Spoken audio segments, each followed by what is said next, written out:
राधा स्वामी। नया साल शुरू हुआ है, आप सबके लिए शुभ हो, मंगलमय हो। 3 महीने बाद ये सत्संग हो रहा है। मैं क्षमा चाहता हूँ, बीमार था, शरीर काम नहीं कर रहा है, लेकिन हौसला है, ड्यूटी देनी है, इसलिए एक दिन हाजिर हुआ हूं।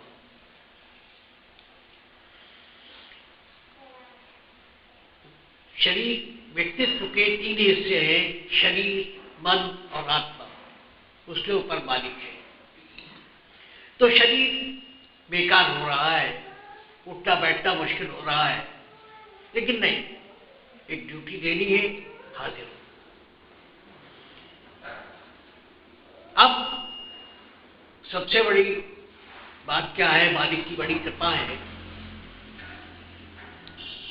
कि सब कुछ होते हुए भी मैं निश्चित हूं, आनंद में हूं। मालिक की बड़ी कृपा है, ये शरीर साथ नहीं दे रहा, फिर भी आनंद में हूं।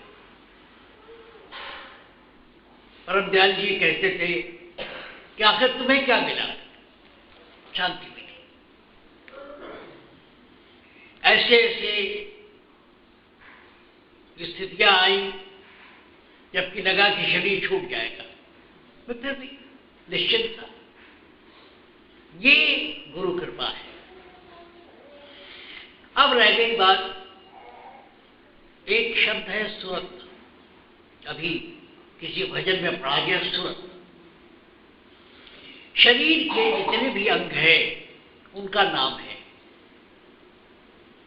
डॉक्टरों की किताब में लिखा हुआ है। आप सब लोगों को मालूम है कि शरीर के कौन कौन से अंग हैं, क्या है। संतों ने एक नई चीज ईजाद की, वो कहलाती है सुरत। सुरत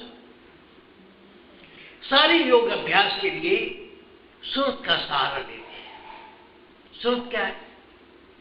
जिसको उर्दू में तवज्जह कहते हैं। तवज्जह, मैं कुछ कर रहा हूं, आपका ध्यान हमारी तरफ है, इसको सुरत कहते हैं। इसको अंग्रेजी में अटेंशन कहते हैं,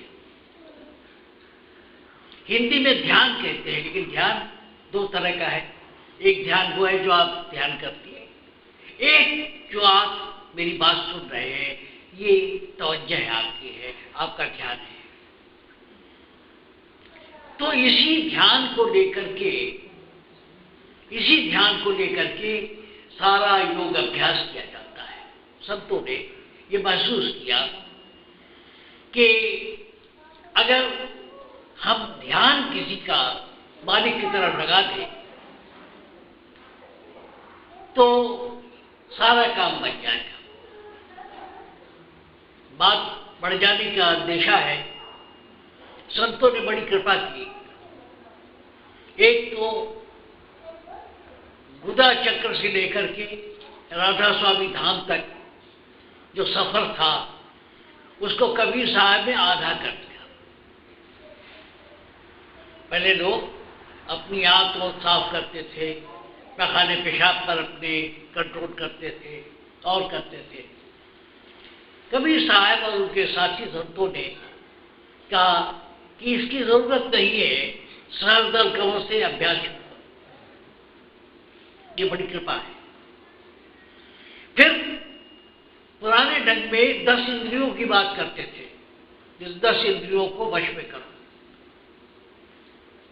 संतों ने बड़ी कृपा की, उन्होंने 3 इंद्रियों पर जोर दिया, आंख, कान और ज़ुबान। कि अगर कुछ देर के लिए आंख बंद कर लिया जाए, कुछ देर के लिए ज़ुबान बंद कर लिया जाए, कुछ देर के लिए कान बंद कर लिया जाए, तो 10 इंद्रियां अपने आप काबू में आ जाती हैं। फिर उन्होंने सहज मार्ग अख्तियार किया, सहज, जो आसानी से हो जाए। न तपस्या करना है, न शरीर को कष्ट देना है, कुछ नहीं करना है, जितना आराम से हो जाए उतने ही बहुत है। और मैं जितनी तपस्या होनी चाहिए उतनी हो नहीं पाई, लेकिन मैं लगा रहा, जो हो सका अभ्यास किया, जो जहाँ तक संभव हो पाया सत्संग किया, जो सुना उस पर अमल करने की कोशिश की, और आप अभिमान न समझें तो बड़ी अच्छी स्थिति में आ गया। मैं ये क्यों कह रहा हूँ कि आप भी घबराए नहीं, जितना हो पा रहा है उतना अभ्यास करें, जितना हो पा रहा है उतना सत्संग करें, जो कहा जा रहा है उस पर अमल करने की कोशिश करें, आपको भी मंजिल मिल जाएगी।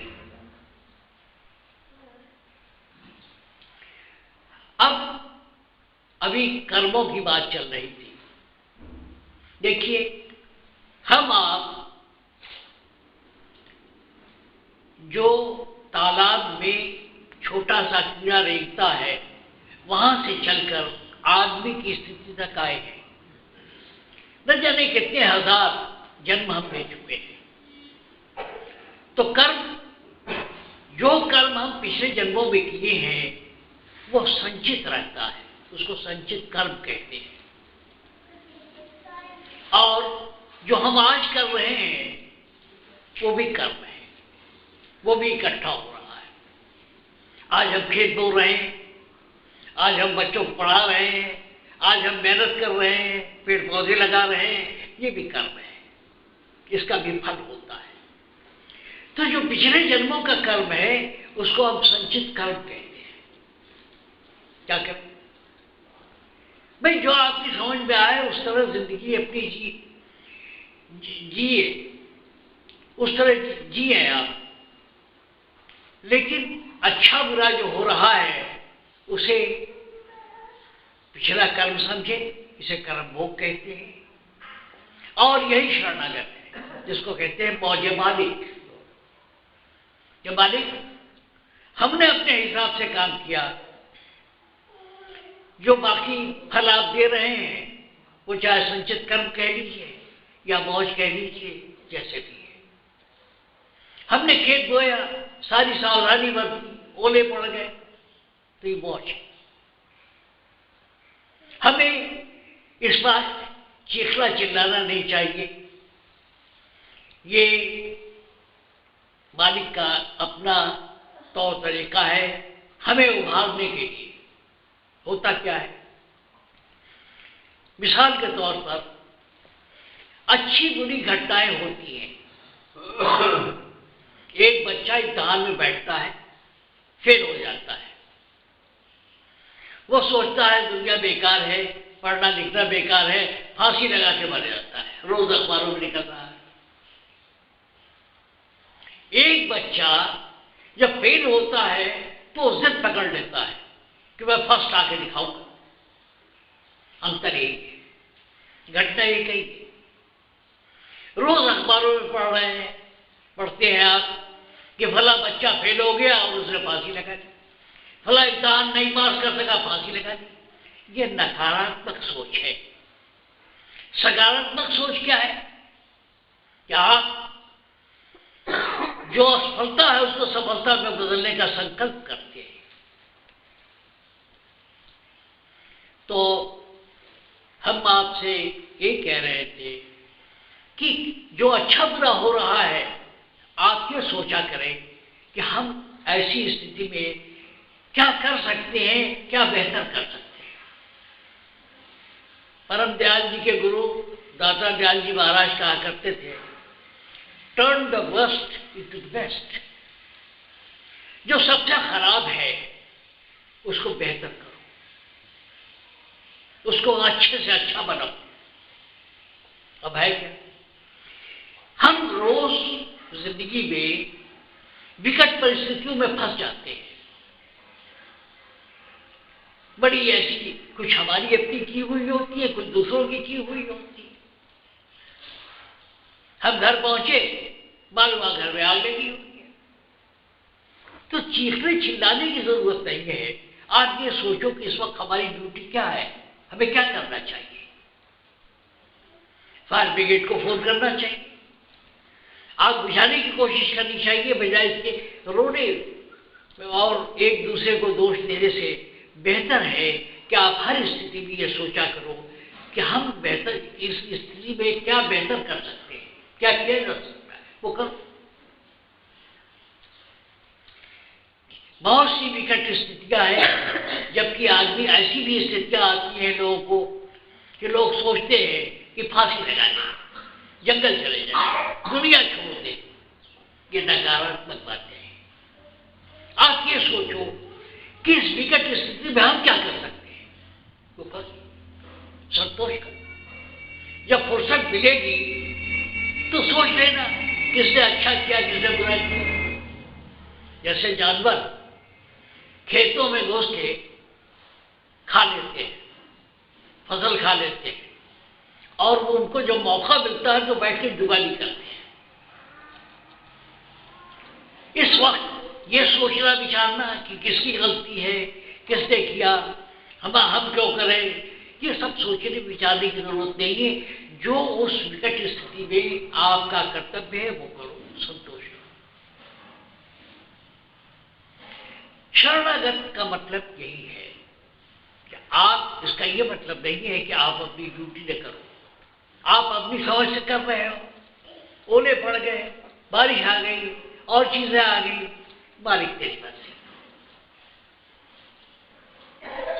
मालिक ने ये मतलब नहीं दिया, आपको मधुआ मजदूर नहीं बनाया। लोग कहते हैं कि मालिक के हुक्म के बगैर एक पत्ता भी नहीं हिलता।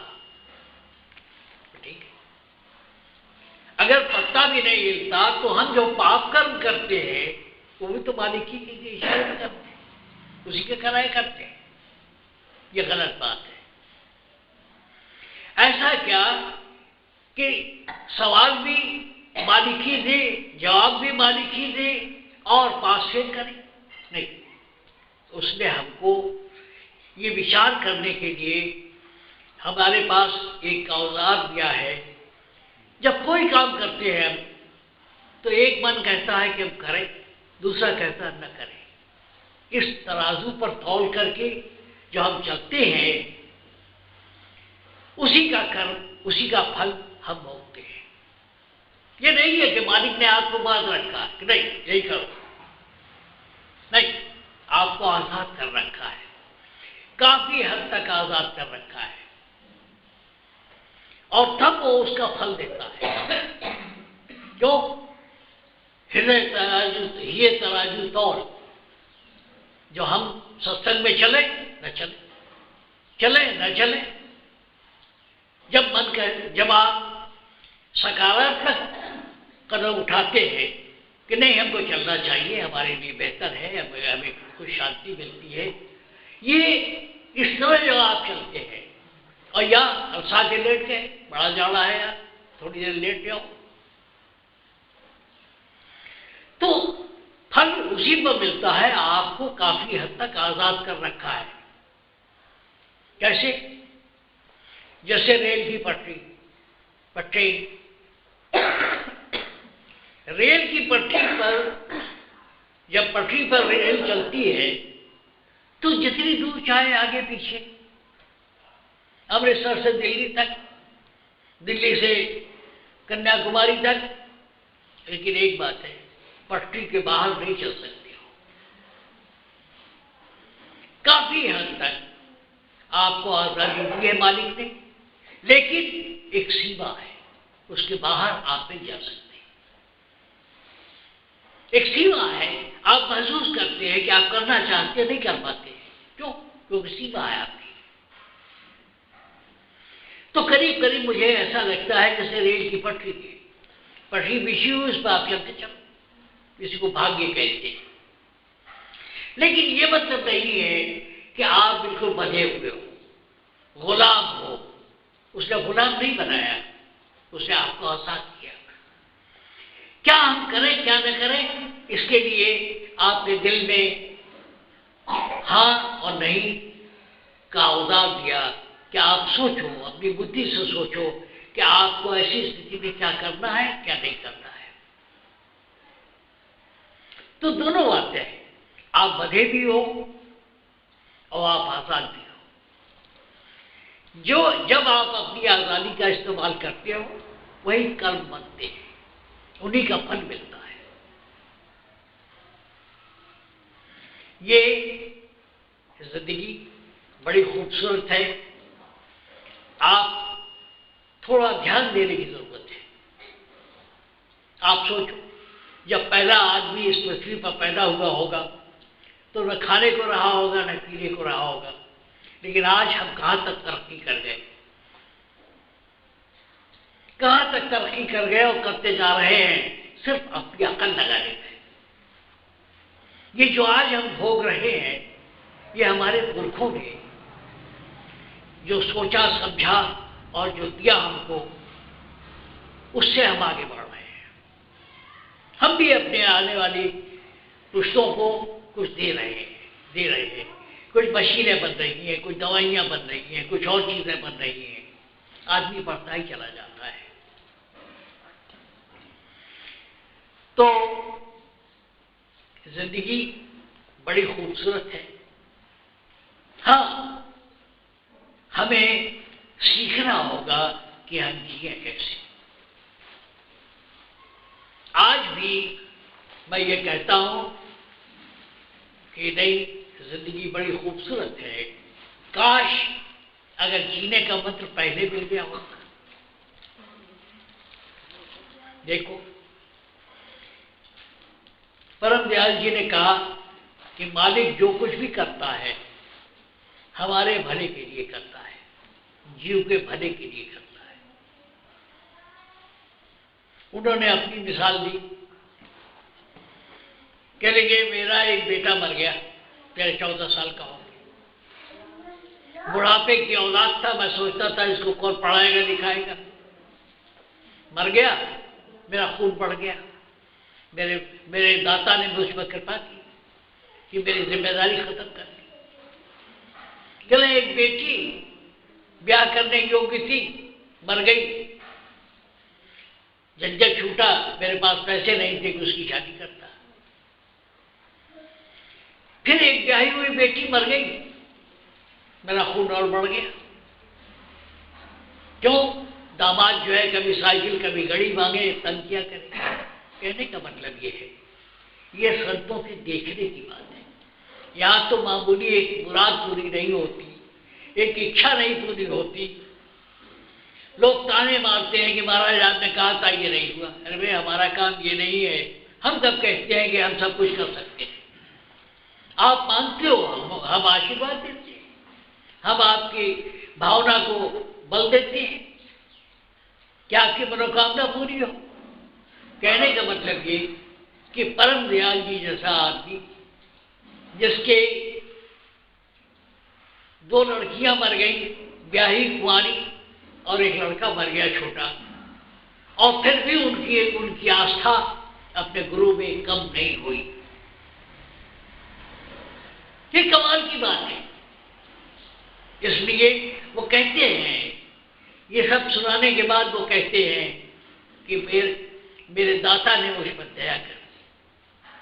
देखो, देखने का एक ही तरीका है।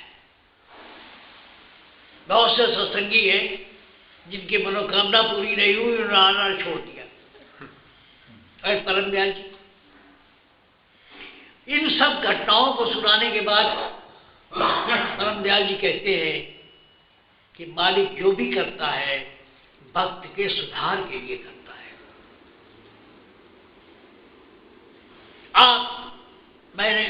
मैं इतना आस्तिक नहीं हूं जितना परम दयाल जी हैं, मेरा तो दिल टूट जाता है।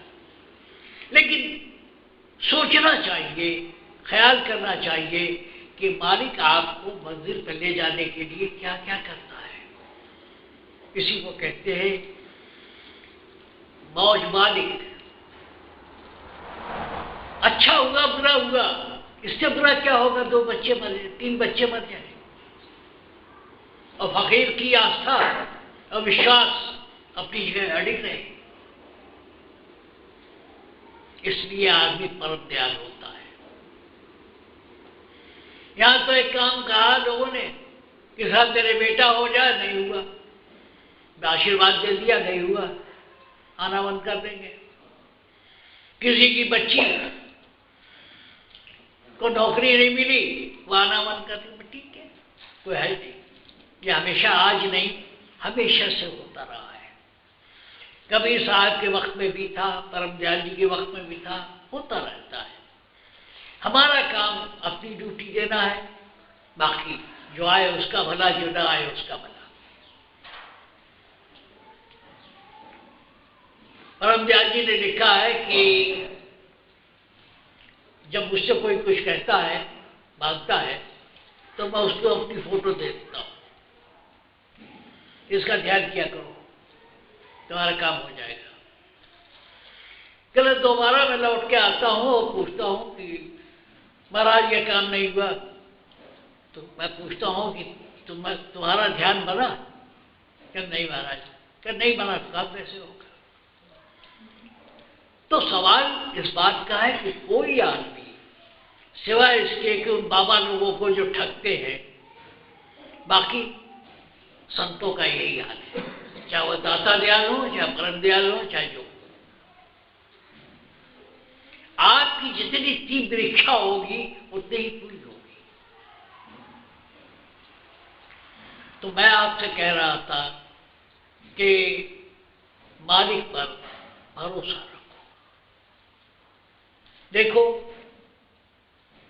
इसी शरीर में बचपन से लेकर जवानी तक और बुढ़ापे तक हर किस्म का अनुभव है, हर किस्म का अनुभव है। बचपन से लेकर बुढ़ापे तक सबका अनुभव शरीर में होता है। आप ही हो। कहते हैं कि संतो आपा चीनो। आपा चीनो क्या है? वो आपा क्या है? वो आपा जो मेरी बात सुन रहा है, आपके व्यक्तित्व में जो अंश ये तमाशा देख रहा है, वो आपका आपा है। परम दयाल जी अपने ढंग से कहा करते थे, जो प्रकाश को देखता है वो तुम हो, जो शब्द को सुनता है वो तुम हो, इस सारे तमाशे को जो देख रहा है वो तुम हो। तुम ही बच्चे थे, तुम ही किशोर हुए, तुम ही जवान हुए, तुम ही अधेड़ हुए, तुम ही बुढ़े हो गए, ये तुम ही हो ना। उसको पकड़ लो, सारी बात खुल जाएगी। देखो, जैसे सूरज है, परम दयाल जी कहा करते थे कि मालिक जो है इस सृष्टि में नहीं रहता। बात सही है। उन्होंने अपने ढंग से बात कही थी, मैं अपने ढंग से कहना चाहूंगा। देखो, जैसे सूरज है, लाखों किलोमीटर दूर सूरज है, वो यहां नहीं रहता, लेकिन उसकी किरणें सब जगह छाई हुई है, उसकी गर्मी हर जगह है। ये जो खेत में जितने भी पौधे लगे हुए हैं, उन सब पर उसकी किरणें और उसकी गर्मी पड़ रही है। उसी तरह मालिक है, उसकी किरणें आपके माथे के जो सबसे ऊंचा हिस्सा है, जहां हिंदू लोग चुटिया रखते हैं, वहां पर वो किरण पड़ी थी और फैल गई, पूरे शरीर में फैल गई। वही आपका आपा है, वही आपा है आपका। मालिक इस सृष्टि के बाहर है, इससे भी बाहर है। देखो, आप मेरी बात सुन रहे हो, कान से सुन रहे हो, आंखों से देख रहे हो, ये बाहरी इंद्रियों से तीन स्थितियां हैं आदमी की: जागृत, स्वप्न, सुषुप्ति। जागृत कब है? जब आप अपनी इंद्रियों से बाहरी इंद्रियों से काम लेते हो, उसको जागृत कहते हैं, जगे हुए हो। स्वप्न जब दिन भर के अनुभव के बाद जो ख्याल आपके मन में रहता है, वो कभी कभी तस्वीर बना के भी दिखाता है, वो स्वप्न की स्थिति है। और सुषुप्ति, जब आप ऐसी जगह पहुंचते हो जहां आपको कुछ भी याद नहीं रहता कि आप सोनीपत में हो कि दिल्ली में हो, सुबह में हो, शाम में हो, घर में हो कि रिश्तेदार के वहां हो, उसको सुषुप्ति कहते हैं। मालिक जो है इन तीनों से ऊपर है, मालिक इन तीनों से ऊपर है। आप सुमिरन भजन करके मन में आते हो, मन से आत्मा में पहुंचते हो, और आत्मा से जब ऊपर पहुंचते हो तो मालिक में घुल जाते हो, मिल जाते हो। आप अभ्यास करते हो, आपको तरह तरह के प्रकाश दिखाई पड़ते हैं, तरह तरह के शब्द सुनाई पड़ते हैं। सुनते सुनते जब सब खत्म हो जाता है, जब आप वहां पहुंचते हो जहां कुछ नहीं है, केवल मालिक ही मालिक है, जब आप उसमें घुल जाते हो, वो वहां मालिक है। जिसको कबीर साहब ने कहा, सखिया भोगर सबसे न्यारा, जहां पूर्ण पुरुष हमारा, जहां सांच झूठ नहीं, पाप पुण्य पसारा। आप अभ्यास करके धीरे धीरे धीरे धीरे धीरे धीरे अपने सारे संस्कार हटाते जाते हो, और फिर जब मालिक में घुल गए तो मालिक ही हो गए। जैसे नमक की डली पानी में डाल दो, उसका आकार रहता है, जब वो घुल गई तो पानी ही हो गई।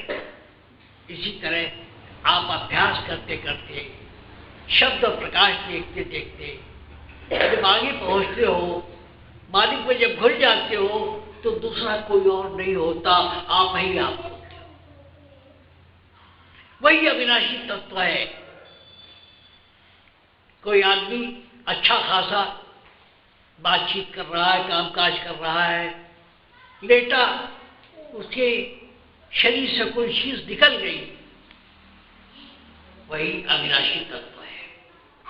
कहते हैं आदमी मर गया, मर गया, मरे हुए आदमी में क्या होता है? कोई ऐसी चीज है जो दिखाई नहीं पड़ती और निकल गई, मर गई। एक पेड़ है, उसके अंदर कोई चीज है जो उसको मौसम पे फल फूल ले आता है, पेड़ बढ़ता है, फैलता है, बढ़ता जाता है, और एक दिन सूख जाता है, वो चीज उसमें से चली जाती है। वो अविनाशी, वो मरती नहीं कभी। तो बातें तो बहुत हैं, कहां से शुरू किया जाए? सवाल अच्छा तो तब होता है जब कोई सवाल करे, सिर्फ तब सुनने समझने की बात आती है। अपने मन से क्या कहे, ये समुद्र है। तो अब ऐसी जगह धीरे धीरे धीरे धीरे चलता है जहां आप मालिक में घुल जाइए, आपकी वजूद खत्म हो जाए, आपका अस्तित्व खत्म हो जाए। उस मुकाम पर आप जहां से निकले थे वही आप घुल गए, उसी में मिल गए। इसीलिए दाता दयाल ने कहा है कि मुक्ति की नहीं चाह मन में भक्ति प्यारी नाथ। भक्ति कहते हैं जुड़ने को, मुक्ति कहते हैं किनारे होने को। तो जहां से आप पैदा हुए हैं उसी में शामिल हो जाना है, जिसमें से निकले उसी में मिल गए। जैसे पेड़ पौधे हैं, सब मिट्टी में से निकले और सब मिट्टी में मिल जाते हैं। पेड़ सूखते हैं, क्या होता है? कुछ दिन छोड़ दो, मत उसको हटाओ, धीरे धीरे धीरे धीरे धीरे धीरे वो सब मिट्टी हो जाते हैं। तो मिट्टी से निकले और मिट्टी में मिल गए। एक दिन माटी में मिल जाना है। तो इस मत का मतलब क्या है कि जहां से आप निकले थे वही फिर समाज होंगे।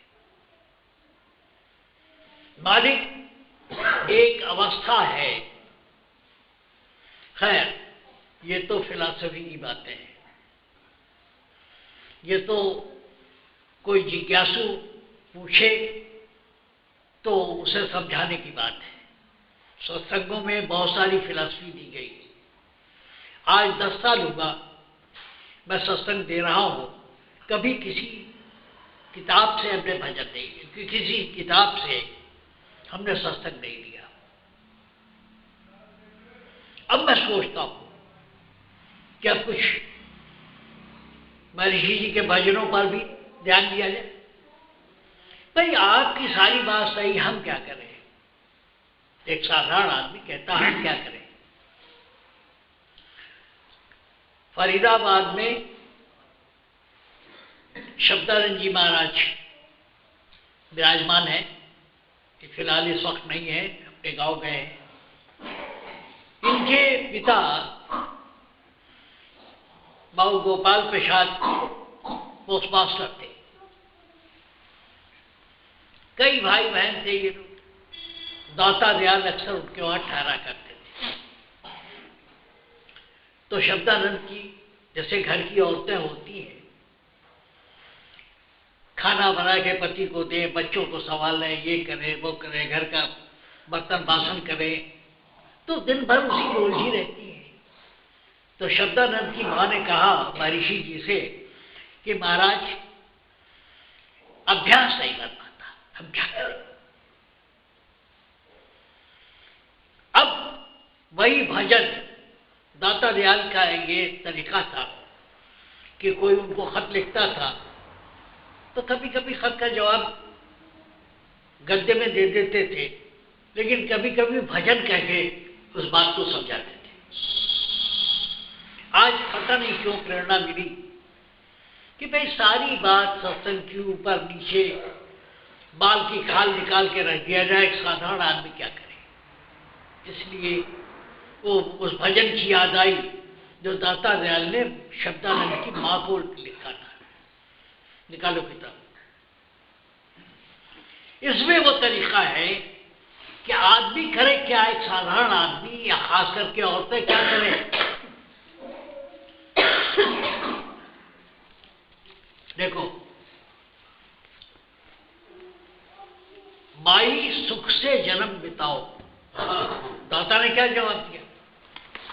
माई सुख से जन्म बिताओ,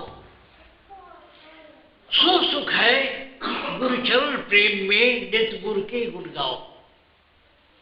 पहला मंत्र क्या दिया? माई, ये जो भजन और सत्संग और ये साधन सुमिरन होता है वो किस लिए है? वो सुख प्राप्त करने के लिए। सुख भी छोटा टर्म है, आनंद प्राप्ति के लिए। आनंद किसको कहते हैं? मैंने कई बार आपसे कहा है कि जहां न दुख है न सुख है उसको आनंद कहते हैं, लेकिन दाता ने यहां सुख का शब्द इस्तेमाल किया है। माई सुख से जन्म बिताओ। एक मामूली औरत बाल बच्चों में परेशान, 6-7 भाई बहन थे शब्दानंद के, तो बहन वहन भी रही होगी और घर गृहस्थी। तो अब ऐसी औरतों के लिए क्या दाता कहते हैं? माई सुख से जन्म बिताओ, परेशान न हो, सुख से रहो। सो सुख है, जो सुख है कहाँ? गुरु चरण प्रेम में, नित गुरु के गुण गाओ। गुरु के गुण गाते रहो। गुण गाने का मतलब है कि उसको याद करते रहो, उसकी महिमा करते रहो। सुख नहीं जग प्रपंच में माई। औरतें जो है एक दूसरे पचड़ा करती है, मत तो चले जाते हैं काम पे, इनके पास वक्त होता है तो इस पछड़े में उस पछड़े में इनकी शिकायत उनकी बात उनकी चर्चा, ये होता है। सुख नहीं जग प्रपंच में माई, सुख नहीं भोग विलासा। दाता कहते सुख नहीं जग प्रपंच में माई, सुख नहीं भोग विलासा। सुख है गुरु की रीत रीत में, नित आनंद उल्लासा। अपने इष्ट पर, अपने गुरु पर ध्यान करो। सुख नहीं मान बड़ाई दिखाए, सुख नहीं धन परिवार।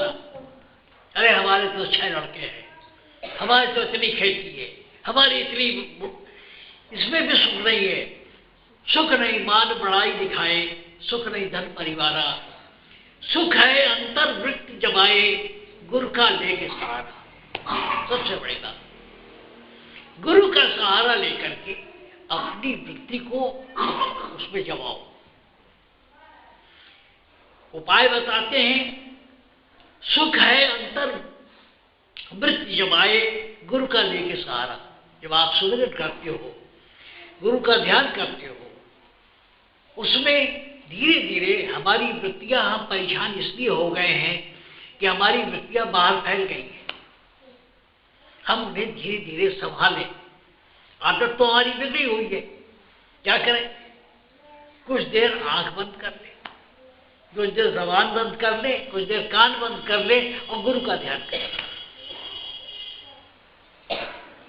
इसी को कहते हैं अंतर्वृत्ति जमाए। जब हम अपने से मुलाकात करते रहेंगे, कुछ नहीं, सुबह आधे घंटे, शाम आधे घंटे, इतने ही से काम चल जाएगा। बाकी 23 घंटा हम जो चाहे करें। 15-20 मिनट, आधा घंटा सुबह, आधा घंटा शाम करते चलें, इतने ही से हमारा काम बन जाएगा। तो दाता क्या कहते हैं? सुख है अंतर्वृत्ति जमाए। जब गुरु का ध्यान करते हो तो चारों तरफ से, बाल बच्चों, यहाँ वहां से, सब जगह से ध्यान हटा करके गुरु में लगाते हो। एक बात और बता दूं, देखो दुनिया के जितने बंधन हैं, कोई अपनी पत्नी को बहुत चाहता है,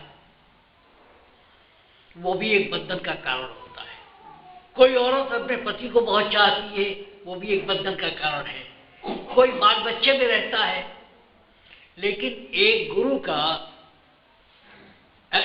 बंधन ऐसा है, या उसके साथ संबंध जोड़ने में बंधन नहीं पैदा होता।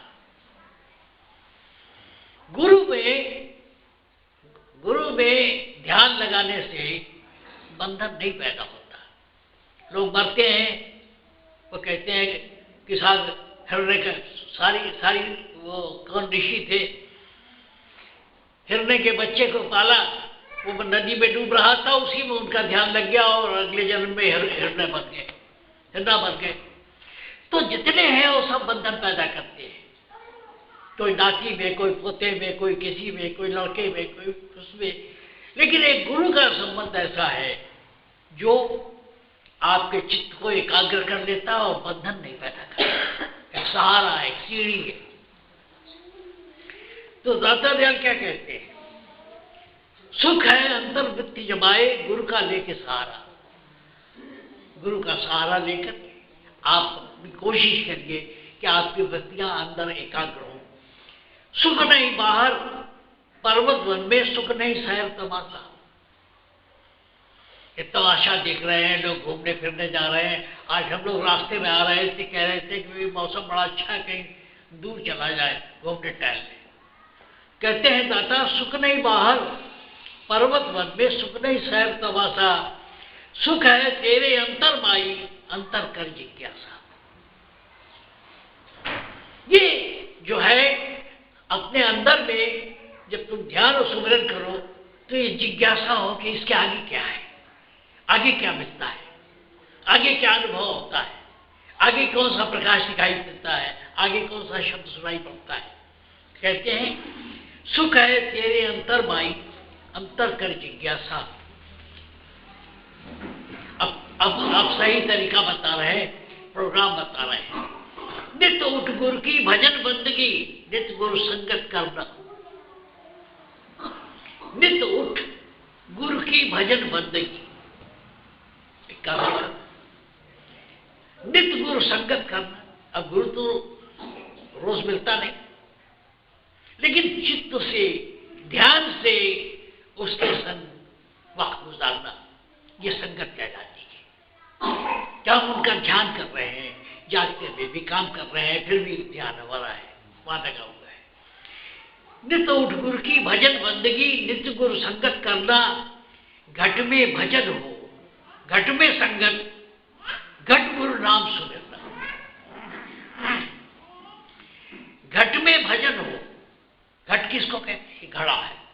शरीर को घड़ा कहते हैं। क्यों कहते हैं?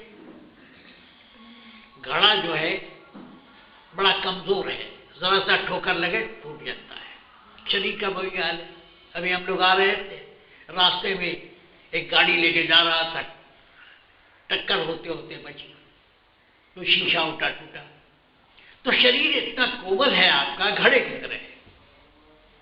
और आजकल तो बड़े बर्तन हो गए हैं, पहले औरतें मिट्टी का घड़ा लेकर के पानी भरने जाती थी।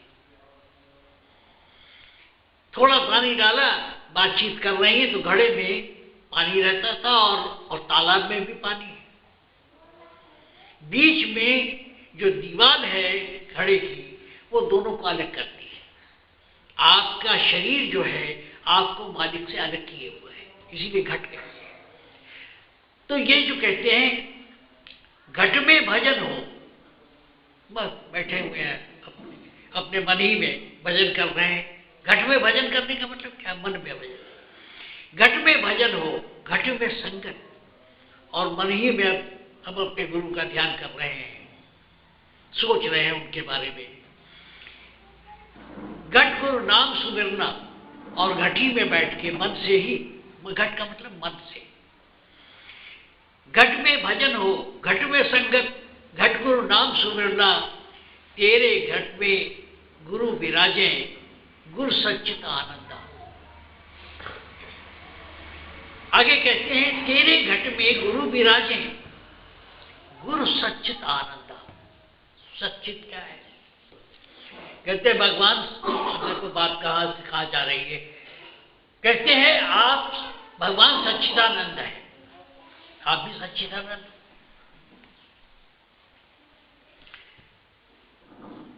कम से कम कोई सुनना समझना चाहे तो पूरा दिल निचोड़ देने की तबीयत होती है। सच्चिदानंद कैसे हो? कहते हैं भगवान सच्चिदानंद। अब बहुत सी किताबों में आपको मिलेगा कि भगवान सच्चिदानंद है। मैं कहता हूं आप खुद सच्चिदानंद हो। सत्य कहते हैं सत्ता को। सत्ता, आपका शरीर है 5 फुट 3 इंच का है, 6 इंच का है, जितना जगह आप घेर रहे हो ये आपकी सत्ता है। सत्ता है। सत्ता कहते हैं शासन को। फला का राज्य यहां से यहां तक है। उसी तरह आपकी भी सत्ता आपके चोटी से लेकर के पैर के अंगूठे तक है। ये सत्य है। सत्य वो है तो आपका अस्तित्व जहां तक है उसको सत्य कहते हैं। चित्त किसको कहते हैं? मन की उस स्थिति को चित्त कहते हैं जहां हम चिंतन करते हैं, जहां सोचते हैं। सत्य जागृत समय, चित्त जहां हम चिंतन करते हैं, सोच रहे हैं। हम सोच रहे हैं, बहुत से लोग यहाँ बैठे हुए सोच रहे हैं कि सत्संग खत्म हो तो लंगर हो, फिर उसके बाद घर जाके ये काम करना है। ये चित्त है, ये चित्त है।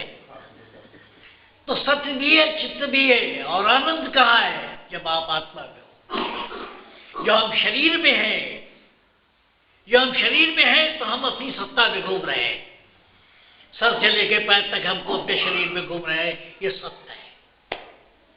चित्त क्या है? जो हम सो जाते हैं या हम मन में सोच रहे हैं, विचार कर रहे हैं, चिंतन कर रहे हैं, किसी बात का ख्याल कर रहे हैं, वो हमारा चित्त है। और आनंद कहाँ है? जहाँ ये सब खत्म हो जाते हैं, वो आनंद की स्थिति। तो हम सब सच्चिदानंद हैं। दाता क्या कहते हैं? तेरे घट में गुरु विराजे। गुरु जो है कहीं और नहीं रहता है। ढूंढ अपने मन में, मैं तो तेरे पास हूं। मैंने मथुरा, मैंने काशी, मैंने गिर कैलाश हूं। कुछ न करे आदमी शिव सब सागर पढ़े तर जाएगा, समझ के पढ़े। तेरे घट में गुरु विराजे, गुरु सच्चित आनंदा। लोग कहते हैं परम दयाल जी के नाम में एक भजन लिखा दाता ने। लोग समझते हैं ये परम दयाल जी के लिए है। नहीं, सबके लिए। फिलॉसफी एक्सप्लेन किया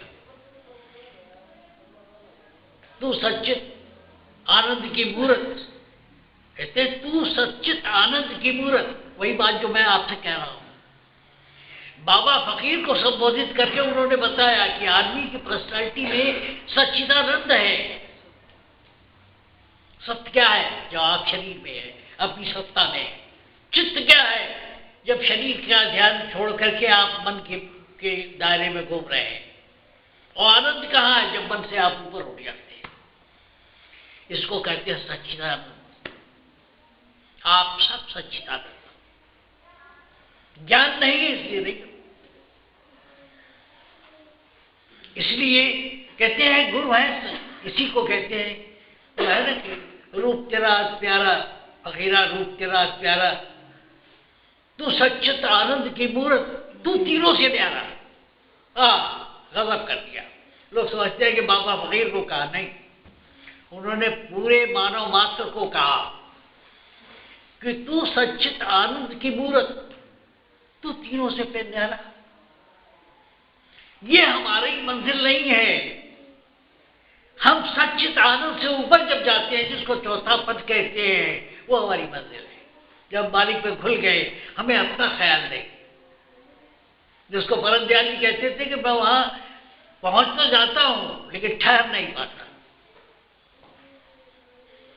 इन तीनों से ऊपर, इसीलिए दुनिया के जितने मत है वो 3 पद के हैं। ये चौथे पद की बात करता है, कहीं कहीं तो 5वें पद की भी बात करता है। चौथा पद क्या है? जब हम शरीर के बोध भान से ऊपर हैं, जब हम मन के बोध भान से ऊपर हैं, जब हम आत्मा के बोध भान से ऊपर है, वो चौथा पद है। वहां जो ठहरा वो मंजिल पर पहुंचा। चौथे पद की भक्ति है। ये जितनी मूर्ति पूजा है, राम कृष्ण जिसकी जितनी भी पूजाएं हैं, वो 3 पद की है। वो क्या देती हैं? वो आपको स्वर्ग दे देंगी, दर्द दे देंगी, मुक्ति नहीं मिलेगी। ये उससे आगे क्यों है? क्योंकि चौथे पद की बात करता है। शरीर मन आत्मा से भी ऊपर एक जो जगह है, मुकाम है, उसको चौथा पद कहते हैं। और इसी को दत्ता ने बार बार कहा है, बाबा फकीर के मार्फत कहा है, तू तो सच्चित आनंद की मूर्त, तू इनसे है न्यारा। इन चीजों से ऊपर जो चीज है वो मालिक है। शरीर मन और आत्मा से भी ऊपर जो पद है वहां मालिक है। उसी को राधा स्वामी पद कहते हैं। क्या कहा उन्होंने? तेरे घट में गुरु विराजे, गुरु सच्चित आनंदा, सो गुरु रूप है तेरा भाई। तो गुरु ही का रूप नहीं है, तुम्हारा अपना भी रूप है। संतो आपा चीनो, अभी बताया मैंने आपको आपा क्या है। आपा वो है जो परम दयाल जी कहा करते थे कि जो मैं सोचता हूं कि जो प्रकाश में रह के प्रकाश को देखती है वो मैं हूं, जो शब्द में रह के शब्द को सुनता है वो मैं हूं, वही आपा है। सो गुरु रूप है तेरा माई। ये नहीं है कि सिर्फ गुरु ही का रूप है, तुम्हारा भी वही है, तुम भी वही हो। इसी को कहते हैं सोहम। मंत्र जो है आप लोगों को जानना होगा कि स्वामी जी महाराज राधा स्वामी नहीं करते थे, वो सोहम का जाप करते थे। सोहम, मैं भी वही, मैं भी वही, मैं भी वही। सोहम कहते हैं सो गुरु रूप है तेरा माई, ढूंढ त्याग सब धंधा। वो जो रूप है तुम्हारा उसको तलाश करो। ये सारे और धंधे बेकार के हैं, उनके ऊपर ध्यान न दो। कहते हैं सो गुरु रूप है तेरा माई, जो गुरु का रूप है सच्चिदानंदा, वो तुम्हारा भी रूप है। ढूंढ, उसको ढूंढो, उसको महसूस करो, उसको रियलाइज करो। त्याग सब धंधा, घट में बैठ, घट में बैठ, चारों तरफ से ध्यान हटा करके अपने मन में आओ। घट में बैठ, बैठ कर पूजा। घट मंदिर उजियारा। मन में ही आपको ध्यान एकाग्र करना है। घट में बैठकर पूजा, घट मंदिर उजियारा, घट में पिंड ब्रह्मांड पसारा, घट में सुख विस्तारा। तुम्हारी जो दुनिया सारी सृष्टि तुम्हारे मन के अंदर ही है, खोजने की जरूरत है। रैदास ने कहा, भक्त रैदास ने कहा कि एक घट भीतर बाग बगीचा यही में सृजनहारा हो। रैदास जी क्या कहते हैं कि एक घट भीतर बाग बगीचा यही में सृजनहारा हो। तुम्हारे मन के अंदर ही ये सब कुछ है। इसीलिए जब आप सपना देखते हो तो आपके रिश्तेदार नातेदार वहीं मिलते हैं। जिन जिन शहरों में आप गए हो वो दिखाई पड़ता है। सपने में क्या दिखाई पड़ता है? सपने में वही चीजें दिखाई पड़ती हैं। तो ये सारा का सारा तुम्हारे अपने अंतर में है। इसी को रैदास जी ने कहा कि यही घट भीतर बाग बगीचा यही में सृजनहारा हो। तो ये सारी बात, सारा करिश्मा, सारा सब कुछ, सारी सृष्टि तुम्हारे अपने अंदर है, मन में है, दिमाग में है। तो कहते हैं घट में पिंड ब्रह्मांड पसारा, घट में सुख विस्तारा। राधा स्वामी सतगुरु दाता, घट में तेरे विराजे। वो भगवान, वो राधा स्वामी कहाँ है? तुम्हारे अपने मन के अंदर है। उसके मैंने मथुरा, मैंने काशी, मैंने गिर कैलाश हूं, ढूंढ अपने मन में, मैं तो तेरे पास हूं। बाबा फकीर के मार्फत बहुत सी बात कह गए दाता क्या। उनके जैसा गुरु, बाबा फकीर जैसा शिष्य बिरला मिलेगा। इसी को अगर गौर से पढ़ो, किसी ग्रंथ के पढ़ने की जरूरत नहीं है, तो ठहर के पढ़ो, हर शब्द के अर्थ को खोजते जाओ, ज्ञान मिल जाएगा। राधा स्वामी सद्गुरु दाता, घट में तेरे विराजे, घट दर्शन घट सेवा संगत। अपने गुरु का दर्शन कहाँ करो? घट में करो। घट दर्शन घट सेवा संगत। जो कुछ सेवा हुआ करनी है मन ही में करो। घट सुन अनाहत बाजे, और घटी में आपके अनाहत जो है, जो शब्द जब से आप पैदा हुए बज रहा है, उसको सुनने की कोशिश करो। अब क्या है, इस भजन को क्यों कहा? नित उठ गुरु की भजन बंदगी, नित उठ गुरु की भजन बंदगी, नित गुरु संगत करना। गुरु संगत करने का क्या है? आप पहला काम तो ये करो, माई सुख से जन्म बिताओ। क्या? सवेरे उठते ही मुंह हाथ धो के जो बैठे आप, चित्त आपका शांत है, आप अपने गुरु का ध्यान कर रहे हैं। और गुरु की संगत भी वही हो रही है। उन्होंने ये कहा था, उन्होंने ये बताया था, उन्होंने ऐसे कहा था, ये संगत करता है। तो ये नित उठ गुरु की भजन बंदगी, नित गुरु संगत करना। घट में भजन हो, घट में संगत, घट गुरु नाम सुमिरना। ये कोई जरूरी नहीं कि आप होशियारपुर चले जाओ, आप वहां चले जाओ, जहां बैठे हो वहीं रहो। इससे अच्छा मत क्या होगा? तुम्हें कुछ करना भी नहीं, अपने घर बैठो, मौका मिले तो रेडिएशन मिल जाएगा। लेकिन ये थोड़ा अच्छा मत है कि इसमें कुछ पैसे रुपए की भी जरूरत नहीं है। ये भी नहीं कि फूल चढ़ाओ। हमारे एक साथी थे, वो सुबह उठते तो टहलने जाते थे और सारी कोठियों के फूल तोड़ करके भगवान को चढ़ाते थे। तुम्हें फूल भी नहीं चढ़ाना है, तुम्हें नहाना धोना भी नहीं है। घट में बैठ के तो कितना आसान तरीका बताया है। नित उठ गुरु की भजन बंदगी, नित गुरु संगत करना। और कहाँ संगत करें?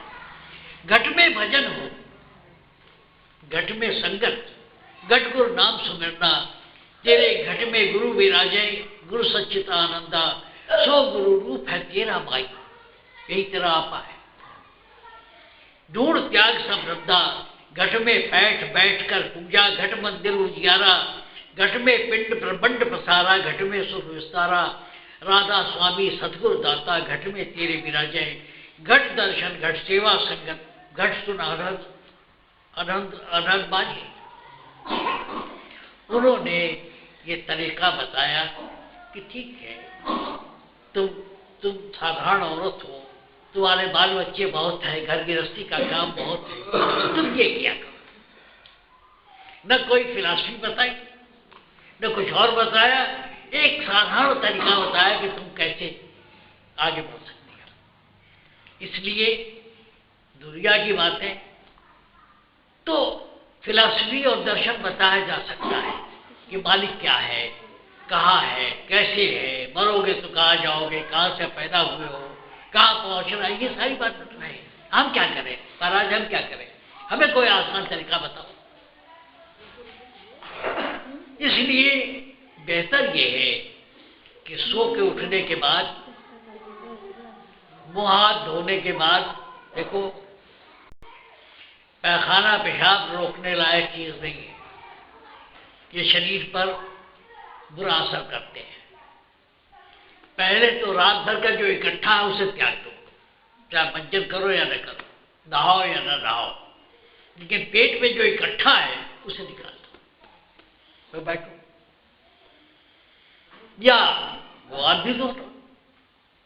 सवेरे के वक्त शोर शराबा नहीं होता, इसी को कहते हैं ब्रह्म मुहूर्त। 4 बजे सुबह के बाद बैठो, क्या करो, भजन बंदगी, कहा कुछ न चिल्लाना है न कुछ करना है, ये भजन तो भजन है ही नहीं, लेकिन मन ही में अगर आप गुरु ने जो नाम दिया है उसको जप रहे हो, ये सुमिरन है, ये ध्यान है, अपने गुरु के बारे में, अपने इष्ट के बारे में सोच रहे हो। सोचना ही जो है इसी को कहते हैं चिंतन, सुमिरन। मैंने पहले कहा था कि जो तुमसे अच्छा बुरा हुआ हो उसकी बात मत किया करो, क्योंकि तुम्हें आगे बढ़ने में रोकता है कि मैंने पाप कर लिया, मैंने ये काम किया, अरे हो गया, रात गई बात गई, आगे की बात करो। तो मैं इसलिए कह रहा था कि बड़ी फिलॉसफी कभी कभी नीरस लगती है, एक प्रैक्टिकल बात होनी चाहिए। मैं क्या करूं, तो बार बार कह चुका हूं, फिर कह रहा हूं, मैं कुछ न करो। आप सुबह उठो, बाल बच्चों को उठने के पहले, बच्चों के स्कूल जाने के पहले आप स्वयं उठ जाओ, पेट साफ किया, बैठ के जितनी देर हो सका शांति से अपने गुरु का ध्यान कर रहे हैं, सुमिरन कर रहे हैं, अभ्यास कर रहे हैं। सुबह का 20 मिनट आपके 24 घंटे के अभ्यास से बेहतर है, सुबह जरूर करना चाहिए। और अगर हो सके तो सोने आंख बंद करने के पहले अपने गुरु का ध्यान करो, न तुम्हें कोई बुरा सपना आएगा न कुछ होगा, रात भर सुनने चलते। इसलिए मैंने आज ये भजन बताया और ये भी बता दिया कि किसके लिए लिखा गया था। घर की औरतें परेशान होती है, महाराजा वापस टाइम नहीं है, क्या करें, बच्चा स्कूल जाना है, उसको वक्त से पहुंचना है, हम उसमें क्या करें, रोटी पका के दें, नाश्ता दें, या हम भजन करें, नहीं हो पाता। इसलिए ये प्रैक्टिकल है। आओ भाई, राधा स्वामी, मौका मिला फिर करें।